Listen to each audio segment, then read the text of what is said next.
So hello dear students, welcome to my channel gateway for engineers.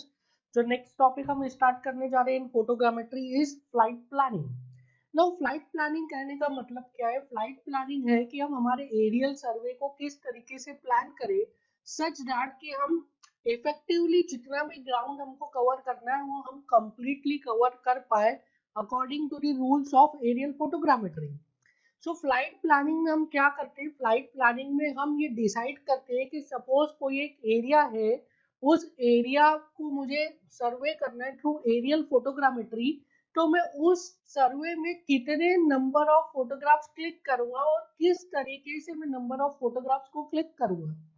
सो इस तरीके से हम फ्लाइट को प्लान करते हैं। इस तरीके से कैमरा के जो नंबर ऑफ क्लिक्स को प्लान करते हैं सच दैट कि जो कंप्लीट एरिया है उसके सर्वे को हम कंप्लीट करें according to the rule of aerial photogrammetry. Now aerial photogrammetry का रूल क्या कहता है? Please write in aerial survey photographs are taken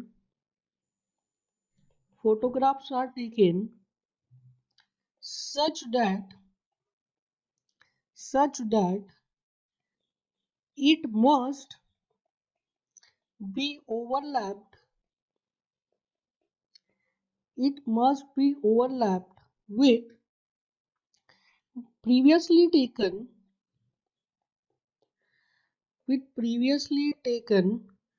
photographs in two direction। सो जो फ्लाइट एरियल सर्वे है, एरियल सर्वे में जो हम फोटोग्राफ क्लिक कर रहे हैं, जो फोटोग्राफ ले रहे हैं, that photograph should not must not be individual photograph. वो इंडिविजुअल फोटोग्राफ नहीं होने चाहिए। एक फोटोग्राफ लिया, अब उसका कुछ पार्ट नेक्स्ट फोटोग्राफ पे ओवरलैप होना चाहिए, नेक्स्ट के ऊपर थर्ड वाला कुछ ओवरलैप होना चाहिए, थर्ड के ऊपर फोर्थ वाला कुछ ओवरलैप होना चाहिए। इस तरीके से आपको सीरीज ऑफ फोटोग्राफ लेना है कि एक फोटोग्राफ पे दूसरा ओवरलैप हो, दूसरे पे तीसरा ओवरलैप हो, तीसरे पे चौथा ओवरलैप हो एंड सो ऑन। और ये जो ओवरलैपिंग है ये मैंने आपको एक ही डायरेक्शन में बताई कि एक पे दूसरा, दूसरे पे तीसरा, तीसरे पे चौथा। ये ओवरलैपिंग दो डायरेक्शन में होना चाहिए। तो ये जो पहला डायरेक्शन मैंने बताया कि एक पे दूसरा, दूसरे पे तीसरा, तीसरे पे चौथा, ये हुई एक डायरेक्शन। सपोज इस डायरेक्शन में फ्लाइट का मूवमेंट है तो इस डायरेक्शन में जो ओवरलैपिंग हो रही है, जिस डायरेक्शन में फ्लाइट मूव कर रही है उसी डायरेक्शन में अगर ओवरलैपिंग हो रही है तो उसको हम क्या बोलेंगे? लॉन्गिट्यूडनल ओवरलैपिंग और end to end overlapping. So जो फर्स्ट डायरेक्शन ऑफ ओवरलैपिंग है that is end to end overlapping. So ये जो एंड टू एंड ओवरलैपिंग है this is also called as longitudinal overlapping. And ये कहां पर होगी? ये होगी in the direction of flight line। ये कहां पे होगी? ये होगी in the direction of flight line. Now इस डायरेक्शन में फ्लाइट मूव कर रही है तो ये पहला फोटो लिया, इसके ऊपर दूसरा ओवरलैप, दूसरे के ऊपर तीसरा ओवरलैप, तीसरे के ऊपर चौथा ओवरलैप, चौथे के ऊपर पांचवा ओवरलैप। इस तरीके से एक फोटो के ऊपर दूसरा फोटो क्या हो रहा है? ओवरलैप होता जा रहा है। नाउ फ्लाइट तो इसको क्या कहेंगे? Number of photograph in one strip. ये एक स्ट्रिप जनरेट हुई है। नाउ फ्लाइट यहाँ से यहाँ पे मूव होगी, फिर टर्न होके इधर से इधर आएगी। सो ये मेरी एक स्ट्रिप की फोटोग्राफ से फ्रॉम नंबर 1 2 3 4 5 6 एंड देन, और यहाँ से फ्लाइट ने मूव किया। और जब अब फ्लाइट मूव करेगी तो जो दूसरी स्ट्रिप आएगी वो इसके ऊपर ऐसे आएगी। सो फर्स्ट स्ट्रिप के ऊपर सेकेंड स्ट्रिप ओवरलैप होगी। नाउ ये कौन सा हुआ? ये दूसरे डायरेक्शन में ओवरलैपिंग हो गया। पहले क्या हो रहा था? इस डायरेक्शन में ओवरलैपिंग हो रहा था, अब इस डायरेक्शन में ओवरलैपिंग हो रहा है। सो ये इस डायरेक्शन में ओवरलैपिंग हो रहा है। सो पहले इस डायरेक्शन में ओवरलैप हो रहा था, फिर इस डायरेक्शन में। देखिए इस तरीके से ये एक स्ट्रिप्स ऑफ फोटोग्राफ हो गई, फिर उसके ऊपर दूसरे स्ट्रिप ऑफ फोटोग्राफ आएगा। सो जो सेकेंड डायरेक्शन ऑफ ओवरलैपिंग है that is called as side to side overlapping। Side to side overlapping, this is also called as transverse overlapping। This is also called as transverse overlapping। and ये transverse overlapping कहाँ होती है? This overlapping is in in transverse direction of flight line. This is in transverse direction of flight line. So अगर मैं कहूँ diagram से अगर आप समझना चाहें, so this is first photograph, ये फर्स्ट फोटोग्राफ के ऊपर ओवरलैप हुआ सेकंड फोटोग्राफ, ये सेकंड फोटोग्राफ के ऊपर ओवरलैप हुआ थर्ड फोटोग्राफ, ये थर्ड फोटोग्राफ के ऊपर ओवरलैप हुआ फोर्थ फोटोग्राफ, ये फोर्थ फोटोग्राफ के ऊपर ओवरलैप हुआ. सो this is photograph number 1, this is photograph number 2, this is 3, this is 4, this is 5 and this is 6. now अब देखिए कि ये जो फोटोग्राफ नंबर 1 आया था, दिस वॉज जो व्हाइट कलर से मैंने आपको शो किया हुआ, दिस वॉज फोटोग्राफ नंबर 1. इस 1 नंबर वाले फोटोग्राफ का इतना पार्ट कहाँ पे ओवरलैप हो गया, 2 के ऊपर ओवरलैप हो गया. सो जो 1 नंबर वाला फोटोग्राफ था उसका जो नेट पार्ट है वो ये इतना जो बचा हुआ आपको ब्लैंक दिख रहा है, that is the photograph part of net effective part of photograph number 1. फिर 2 के ऊपर कुछ 3 वाला ओवरलैप हो गया.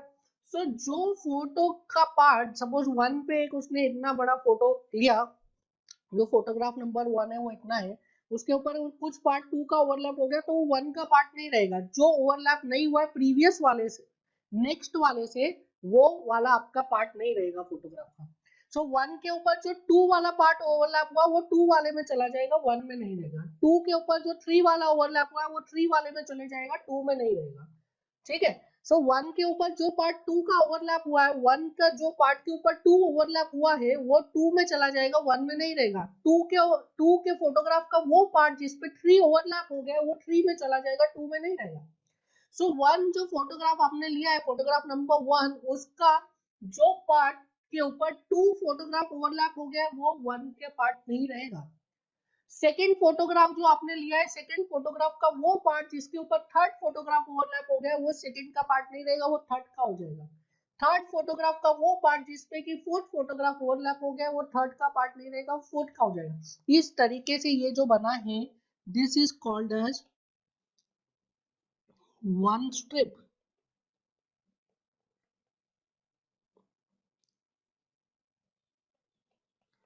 This is called as photograph in one strip.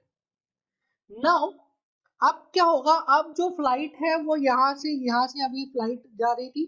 Now ये जो था this was the flight line. Now अब ये फ्लाइट टर्न होके इस डायरेक्शन में आएगी. नाउ जब फ्लाइट इस डायरेक्शन में आएगी देन ये फ्लाइट क्या करेगी, अगेंस्ट पिक्चर्स क्लिक करेगी. और इस टाइम पे जब ये फ्लाइट पिक्चर्स को क्लिक करेगी तो अगेन ये कुछ ओवरलैपिंग करेगी. So this is photograph number 7, this is photograph number 8, this is photograph number 9, this is photograph number 10, this is photograph number, this is photograph number 11, this is photograph number 12. So 6 के बाद ये जो line of flight है ये कुछ इस type से जा रहे हैं. So this is photograph number 6, this is photograph number 7, 8, 9, 10, 11, 12 and 13. So इस तरीके से क्या है, this ये वाला जो आपको दिख रहा है this is side to side overlapping. So this part is called as side to side overlapping and this is called as end to end overlapping.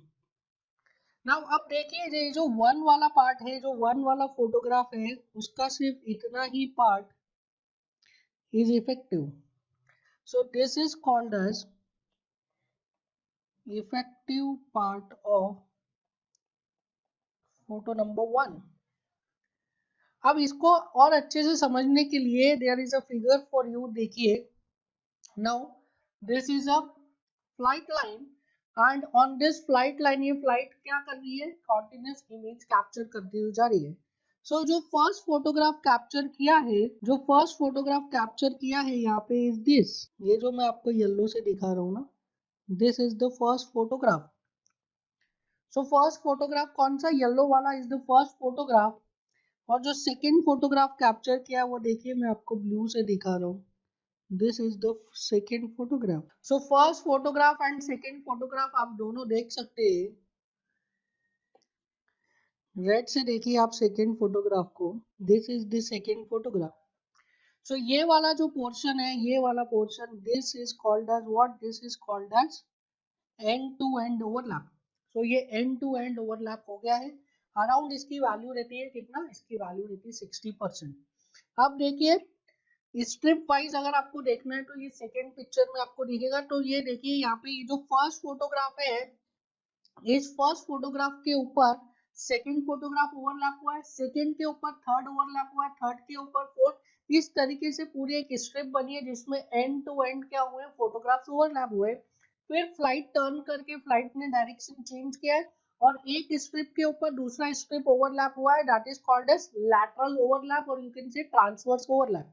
So longitudinal overlap भी इस फिगर में आपको दिख जाएगा और लैटरल ओवरलैप भी आपको इस फिगर में दिख जाएगा. Now there is some basic terminology in this. The first basic terminology is air base. Now what is this air base? देखिए the covered by distance covered by aircraft between two consecutive exposure is called as air base. इसको denote करते हैं हम capital L से. सो आप इस figure में देखिए, इस फिगर में the distance between two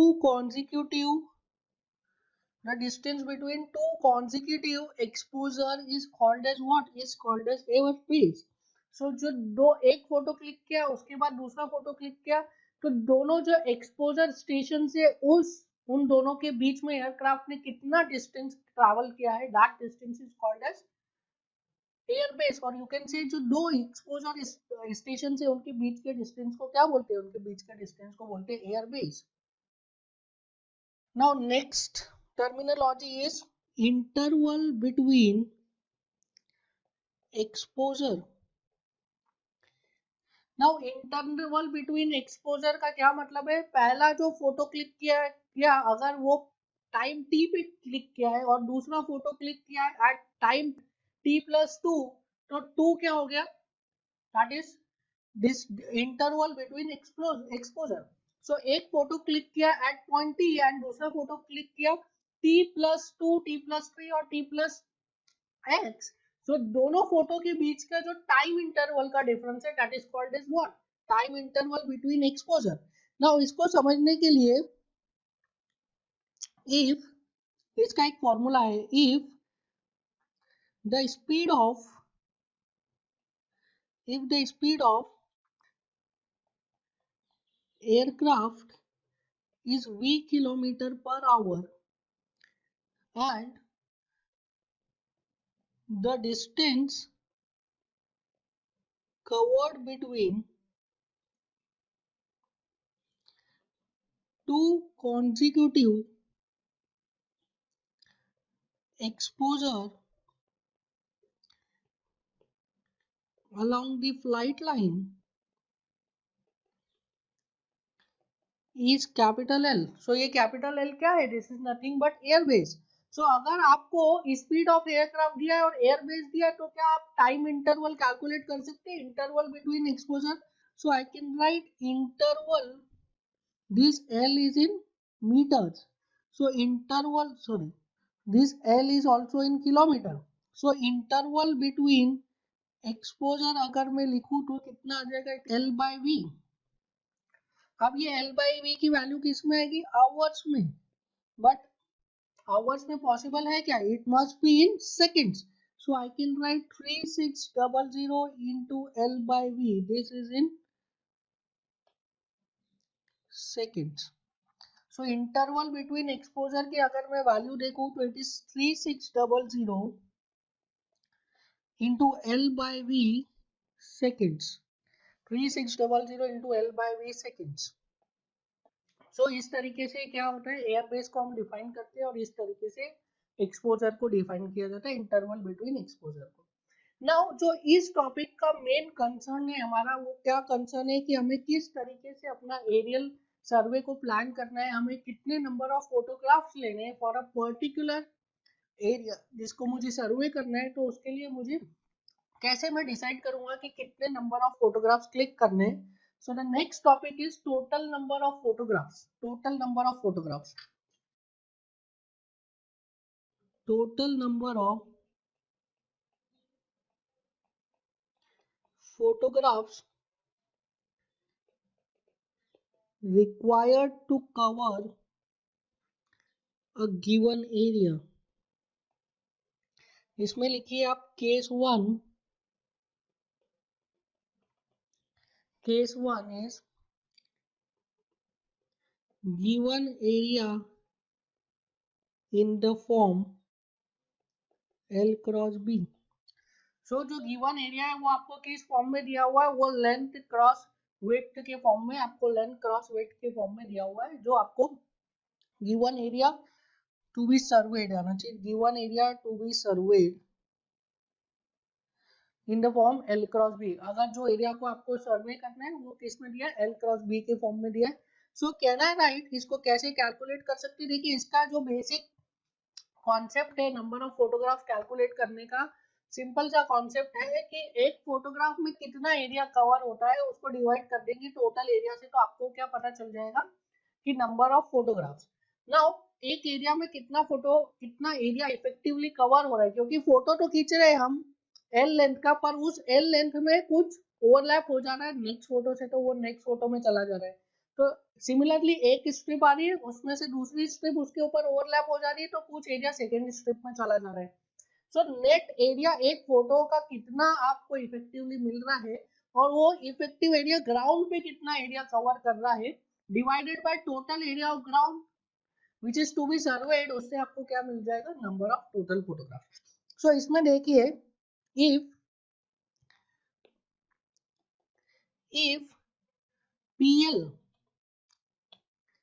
PL is percentage overlap end to end and PB is percentage overlap side to side. So PL is percentage overlap end to end, PB is percentage overlap side to side, L is length of one photograph,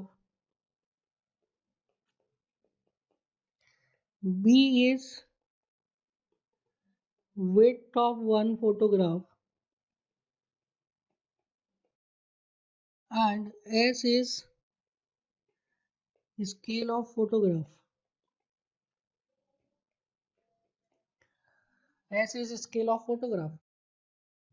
now इसमें आपसे क्या पूछता है, direct ये भी पूछेगा आपसे कि कितने नंबर ऑफ टोटल फोटोग्राफ चाहिए, पर कई बार वो आपसे पूछता है नंबर ऑफ फोटोग्राफ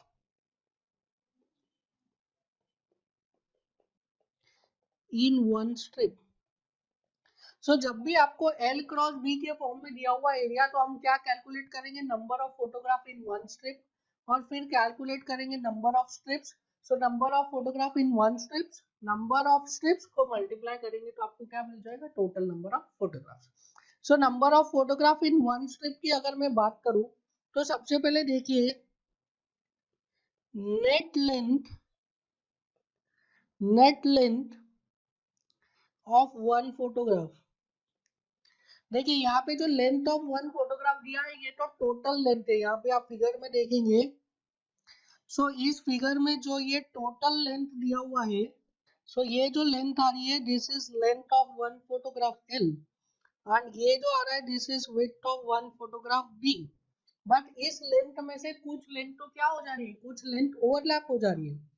सो यहाँ पे अगर मैं लिखूं net length of one photograph, तो कितना हो जाएगा, net length of one photograph this is equals to 1 minus PL into L।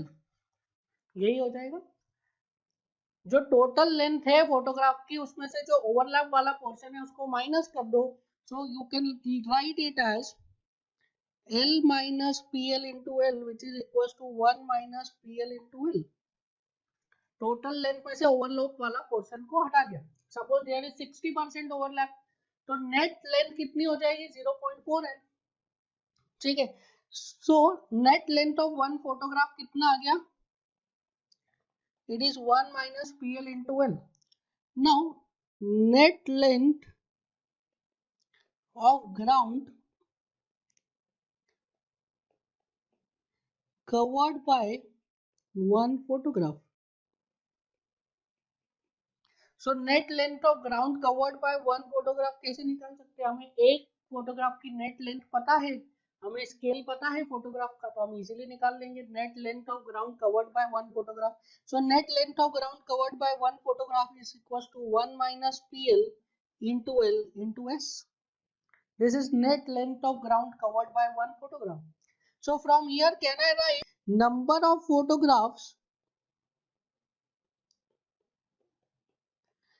in one strip, this is equals to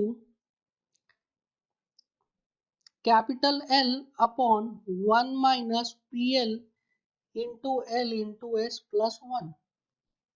देखिए इसमें पहले तो ये फर्स्ट वाला फिगर को आप समझिए, फर्स्ट वाले फिगर को, जो फर्स्ट वाला फिगर है कैपिटल L क्या है, length of ground to be surveyed, और जो डिनोमिनेटर में फिगर है 1 minus PL into L by S into L into S क्या है, this is length of ground covered by one photograph.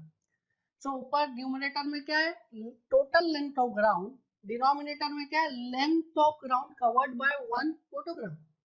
So ये क्या देगा आपको, नंबर ऑफ फोटोग्राफ देगा। अब देखिए फर्स्ट फोटोग्राफ पे सेकंड फोटोग्राफ ओवरलैप है, ठीक है। सो फर्स्ट फोटोग्राफ का जो कुछ पार्ट ओवरलैप है कुछ पार्ट ओवरलैप नहीं है। सो जो पार्ट ओवरलैप नहीं है सेकंड वाले से, वो वाला किसका हो गया, फर्स्ट वाले का पार्ट हो गया।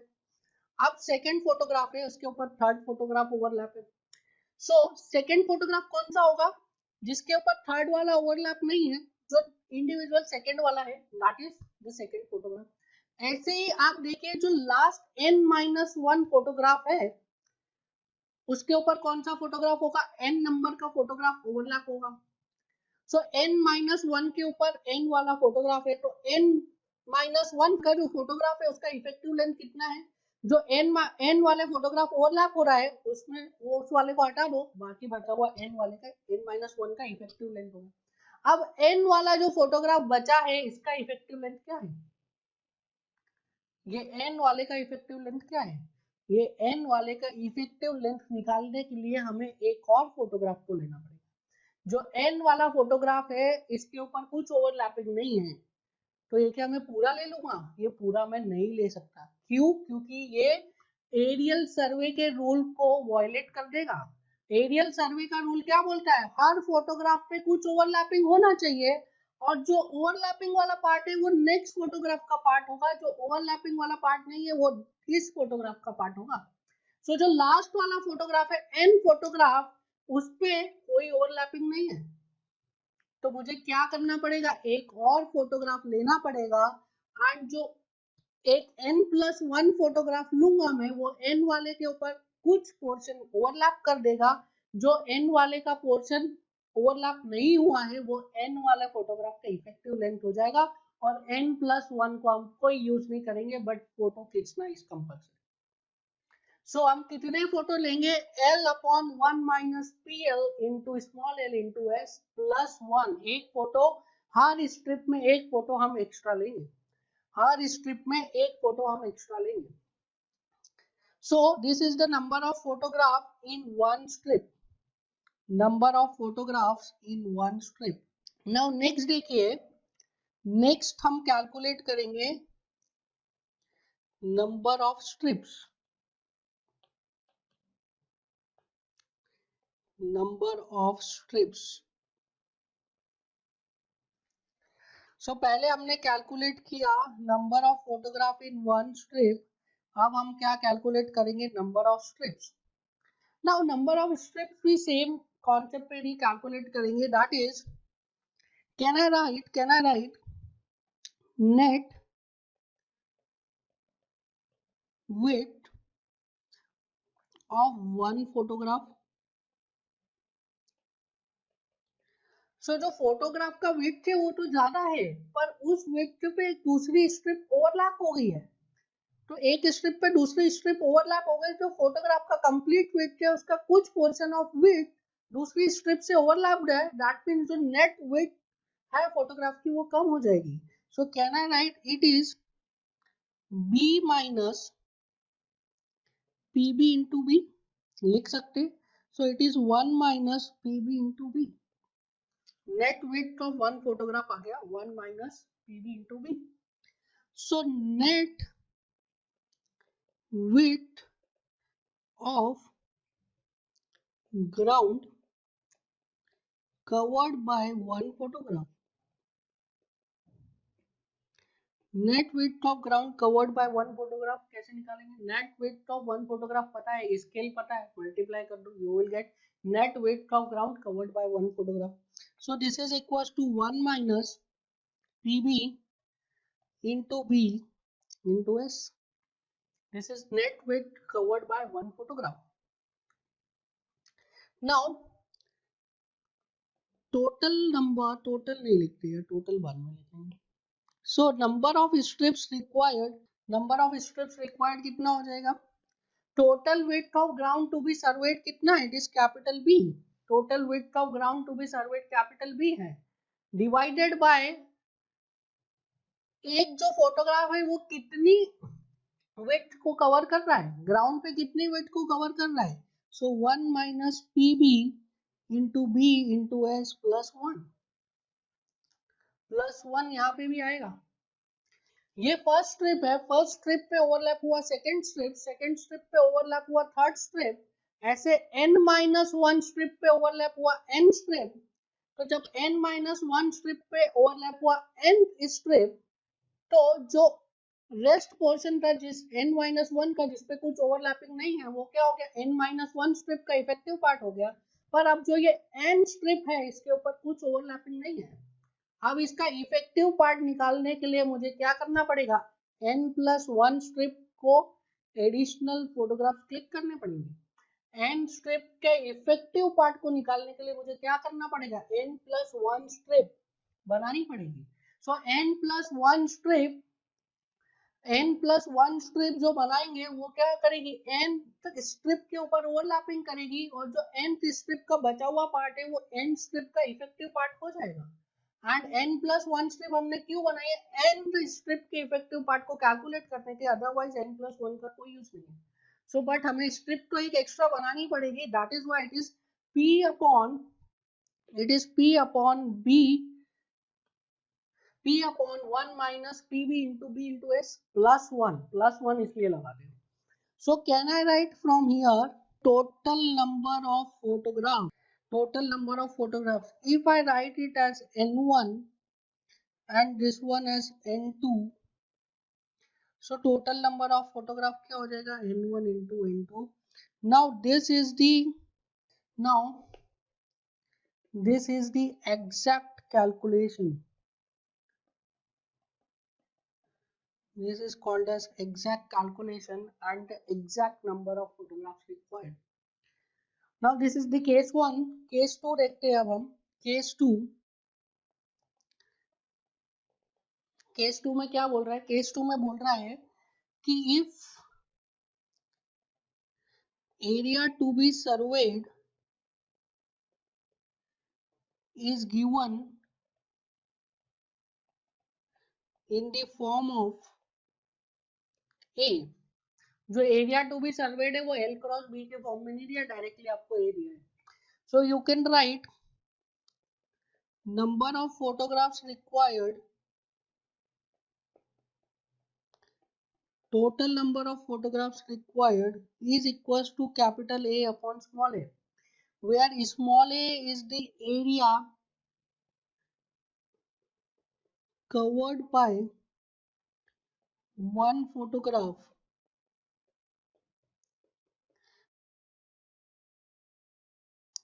Area of ground covered by one photograph. So small A क्या है? Area of ground covered by one photograph. Capital A is total area of ground to be surveyed. So A by A से हम निकाल सकते हैं क्या? Number of photographs required. A की value कैसे आएगी आपको पता ही है. It is length of ground covered by one photograph into width of ground covered by one photograph. So length of ground covered by one photograph क्या हो जाएगा? 1 minus PL into L into S. This is the length of ground covered by one photograph. Width of ground covered by one photograph क्या? 1 minus PB into B into S. So यहाँ से आपका निकल जाएगा area of ground covered by one photograph. अब इसमें हमारे पास width and length अलग अलग नहीं है. टोटल एरिया जो भी हमको सर्वे करना है तो वी कैन नॉट अप्लाई +1 क्योंकि ये एरिया कैसा भी हो सकता है. सो इस तरीके से we can calculate total number of photograph दोनों ही केसेस में, जब L क्रॉस B के फॉर्म में दिया हो तब भी और जब डायरेक्टली आपको एक एरिया के फॉर्म में दिया हो तो भी. Now please solve one numerical for this. Now this is the numerical. देखिए अभी तक जो ये वाला टॉपिक है इससे एक ही क्वेश्चन आया थ्योरेटिकल क्वेश्चन. उसमें उसने पूछा है कि जब आप एरियल सर्वे कर रहे हैं तो जो ओवरलैपिंग है वो दोनों साइड्स में लोगे कि एक साइड में लोगे या दोनों साइड में नहीं लोगे. तो करेक्ट आंसर था उसका कि दोनों साइड में लोगे. तो आपके कॉम्पिटिटिव एग्जाम में अभी तक एक ही बार इससे क्वेश्चन आया है. तो इस काफी ज्यादा चांसेस है कि इससे क्वेश्चन अब की बार आपके कॉम्पिटिटिव एग्जाम में आ जाए, बिकॉज अदर कॉम्पिटिटिव एग्जामिनेशंस में इससे कई बार क्वेश्चन आ चुके हैं. सो इसका एक न्यूमेरिकल सॉल्व करते हैं because this is probable topic. The scale of an aerial photograph is 1 centimeter equals to 500 meter. The photograph size is 30 centimeter across 20 centimeter. So scale दिया है capital S is 1 centimeter equals to 500 meter. Photograph size दिया है small l is 30 centimeter, small b is 20 centimeter. Longitudinal overlap दिया है PL is 60% which is equals to 0.6. PV is 30% which is equals to 0.3. पूछा क्या है? Number of photographs required to cover the area. So number of photographs पूछा है. So number of photographs is question mark. तो case 1 में क्या दिया है? Case 1 it is 72 kilometre by 56 kilometre. So 72 kilometer by 56 kilometers. So this is length, this is width. This is capital L, this is capital B.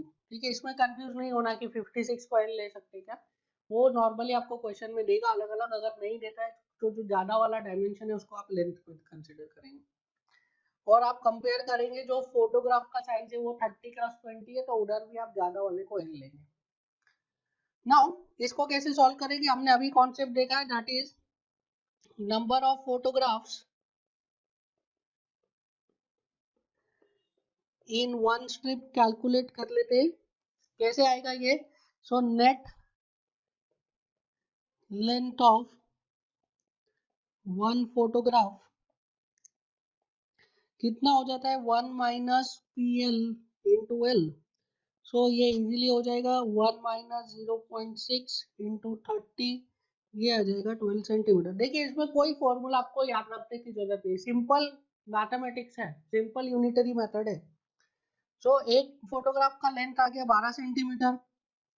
So length of ground covered by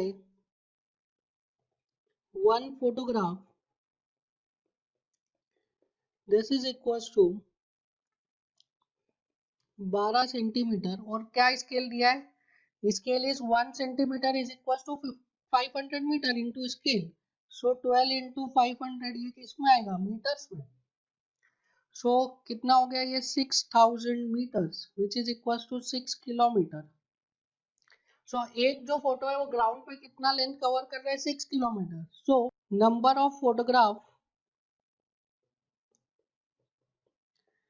in one strip, that is N1 is equals to कितना है? Capital L upon 6 kilometre.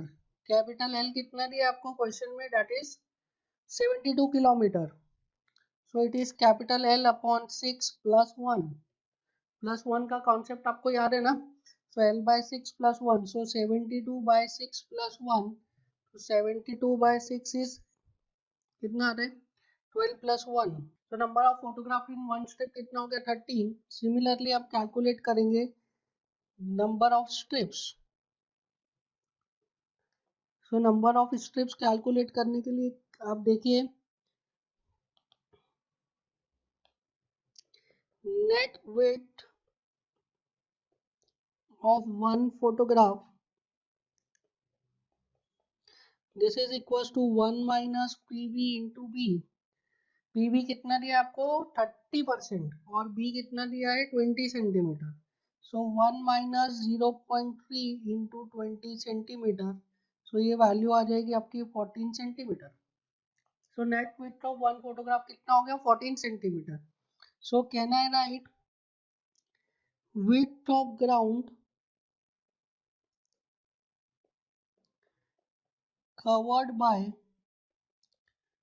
one photograph, so this is equals to 14 centimeter into scale क्या है 1 centimetre is equal to 500 metre, तो 14 centimetre कितना करेगा 14 into 500 metre, that is 7000 metre, that is 7 kilometre. So width of ground covered by one photograph कितना आ गया 7 kilometre. So can आई से number of strips required, this is equals to capital B upon 7 kilometer plus 1। Capital B कितना दिया आपको question में 56 kilometres, so this is equals to 56 by 7 plus 1 कितना था 8 plus 1 9, सो 9 numbers आ गया। सो can I right total number of, this is into total number of photographs required, this is equals to n1 into n2, n1 is 13, n2 is 9, कितना आ जाता है 117 photographs। So for the first case, case 1 का जो answer है that is 117। Case 2 में area क्या दिया है 4032 किलोमीटर्स, 4032 किलोमीटर्स, ये क्या है कैपिटल ए है। We know that small A is equal to क्या होता है length of ground covered by one photo into width of ground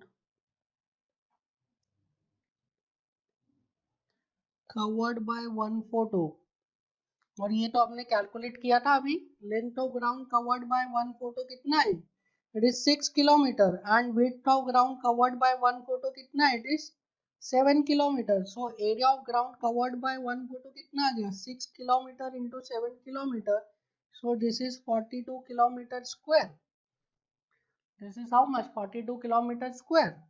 So can I write number of photographs required, total number of photographs required, this is equals to capital A upon small a, so capital A is 4032 upon small a is 42, कितना आता है coming out to be 96। अब देखिए in both the cases area is same. First case में देखिए 72 kilometre by 56 kilometre कितना आता है 4032, सेकंड केस में भी कितना आता है 4032, तो जो एग्जैक्ट कौन से है more accurate number is 117। Now एक चीज और यहाँ पे आप नोट करिए कि कहीं पे भी आपको अगर नंबर ऑफ फोटोग्राफ डेसिमल में मिलते हैं that it is 13.1, you will take higher value. 13.1 को राउंड ऑफ करके कभी भी आप 13 नहीं लोगे, जैसे ही डेसिमल आ जाता है तो आप हमेशा हायर साइड पे क्या करेंगे राउंड ऑफ करेंगे। तो 13.1 इज इक्विवेलेंट टू 14 फोटोग्राफ्स, 9.2 इज इक्विवेलेंट टू 10 फोटोग्राफ, ठीक है। तो हमेशा आप राउंड ऑफ करेंगे ऑन दी हायर साइड, कभी भी लोअर साइड पे राउंड ऑफ नहीं करेंगे। तो फ्लाइट प्लानिंग के क्वेश्चंस को आप फ्लाइट प्लानिंग के क्वेश्चंस को आप इस तरीके से डील कर सकते हैं। आई होप आपने सारे टॉपिक्स अच्छे से पढ़े होंगे एंड आप सभी टॉपिक्स का अच्छे से प्रैक्टिस रिवीजन कर रहे होंगे। So this is it for this class. Will meet in the next class. Thank you.